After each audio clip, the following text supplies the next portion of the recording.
Hello, what's up guys? For today's video guys, meron po kong isi-share sa inyo, ituturo sa inyo kung paano natin maiwasan yung paglalag ng ating laptop kasi yung laptop o PC kasi kadalasan kasi lumang PC na yung gamit natin.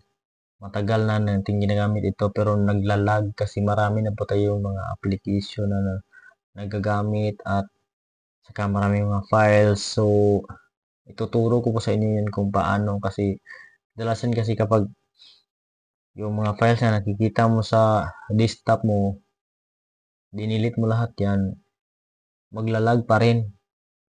Ang tendency niyan, hindi pa yan na di-delete. So, ituturo ko po sa inyo. So, but before that, don't forget to like and subscribe to my channel para updated tayo sa mga upload. So, mas better na panoorin nyo sa simula hanggang sa dulo kasi medyo ano to kasi baka mayroon kayong ma-delete na importante sa inyong laptop o PC. So, sundan nyo lang yung steps. So, proceed tayo guys. Nung una guys, mag-create tayo ng restore point. So, search nyo lang dito sa search bar, create restore point. So, ito na. So, open. So, medyo ano to. So, pag open natin, then dito tayo sa wait lang natin ha. Ito siya sa okay, meron na, okay na. So, dito tayo sa create. So, pag-click natin ng create, ako naka-create na po ko ng restore point kaya hindi na po ko pwede mag-create. So, kayo, kung ano yung ipapangalan nyo sa yung create restore point, pwede, ano, kung anong madaling maintindihan, so yung date na lang, ilagay nyo. So, apply din, okay. So, antayin nyo lang mag successfully create the restore point.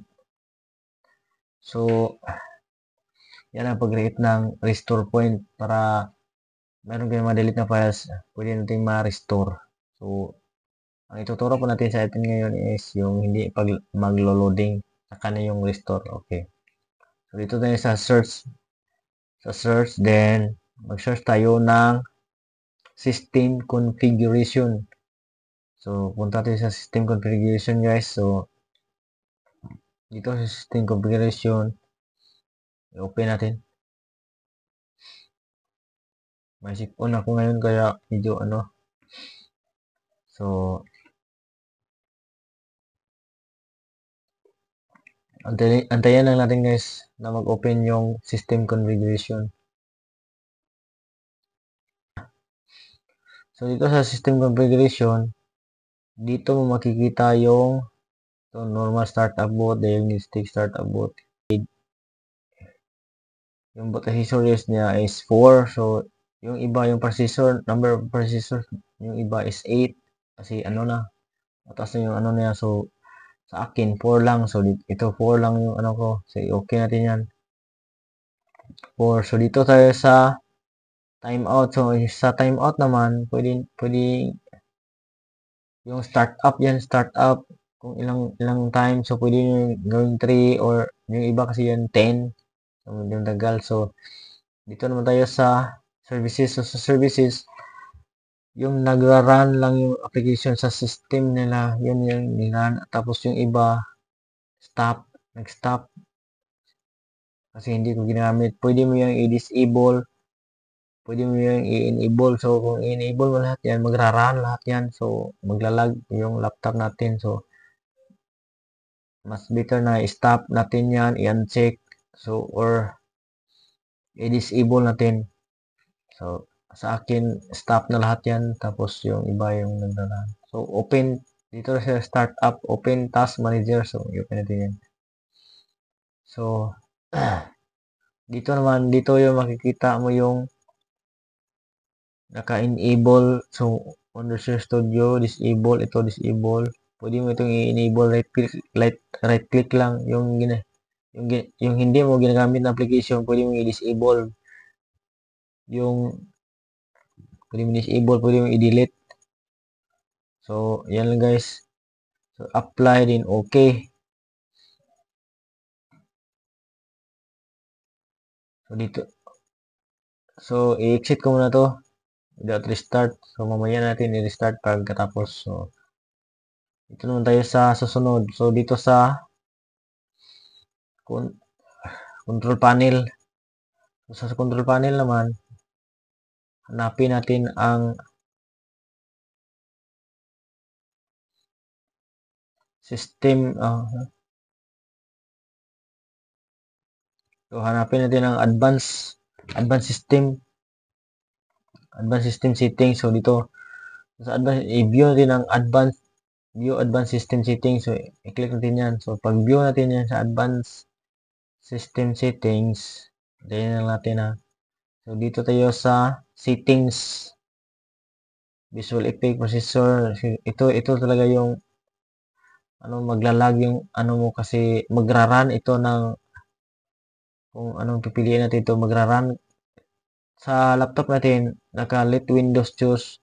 So, lahat ito, naka-check lahat. So, maglalag talaga yan kasi kapag nag-start up na yung laptop natin, lahat sila mag-run kahit hindi natin nakikita. So, sa akin lang, custom, pwede mo itong i-uncheck lahat. Pwede mo din itong mag-select ka na kung ano yung gagamitin mo. Sa akin, itong smooth edges of screen fonts. So, ito yung gusto ko. So, ito yung i-check ko.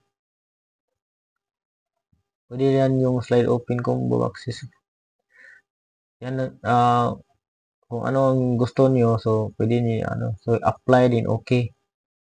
So sa akin ito lang yung smooth edges of screen fonts. So apply okay. So ito okay na. So sa sunod naman dito tayo sa ito naman yung kadalasan nating makikita sa ating laptop. So grabe ito kapag nagsta-start na yung laptop, automatic ito yung magra-run kasi ito yung kadalasan din ginamit. So dito tayo sa start. So sa start dito sa may application na explore. Dito maraming mga application dito na nakalagay. So mayroong mga live photos, mga ano. So dito pwede mo dito itong i-delete. Hindi makikita, pwede mo i-right click. Pwede mo i-unpin to from start. So pwede mo more, turn live tile off. So pwede mo nitong i-unpin from start. So nasa sa inyo yan kung kasi ito talaga kapag nagsta-start na yung laptop, ito yung maglalag kasi ito yung unang magra-run. Kasi ito yung kadalasan ninyong ginagamit. So, meron kayong makikita ng mga live images. Ayan, yan yung maglalag. So, mas bitin na i-turn off ninyo live or i-unpin. So, susunod naman, ito naman yung isa, itong add or remove programs. So, ito open, add or remove programs. So sa mga punta tayo dito sa apps and features. So, ito yung mga application na ginagamit natin. So, pwede mo i-uninstall yung mga application na hindi mo ginagamit. So, itong ibang application is built-in na po ito. Hindi ito ma-install. Itong Avast, pwede ito i-install. Avast Antivirus, pwede ito i-install, pwede ito hindi. So, lahat ng mga application makikita dito. So, yung hindi mo ginagamit, pwede mo i-uninstall para hindi na maglalag yung ating ito built-in itong AC camera. Hindi ito ma-install. So, pwede itong Dota to. Pero naglalaro ako ng Dota to. Hindi ko install. Yan install. So, ito lang yung mahirap na yung iba. Kasi naka-install na yung iba eh. So, dito sa baba, itong Paint 3D, Popo Live. Ito yung mga yan install. Kasi hindi ko na ito ginagamit. Yan install ko na ito. So, itong Paint 3D. Ito, parang yan lang. So, lahat ng mga application dito makikita. So, kung Ngayon kung yung hindi na ginagamit, i-uninstall nyo. Oh. So, yan lang yung ano ko. Install. Uninstall na lahat. Okay.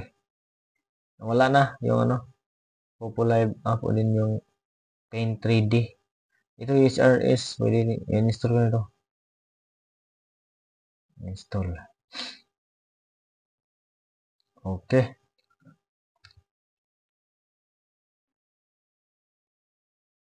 So, after dito guys, after nito, pagkatapos nito mag-install, i-restart niyo yung inyong laptop.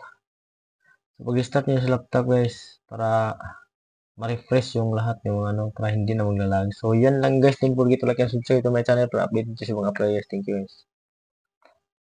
I-restart nyo lang guys.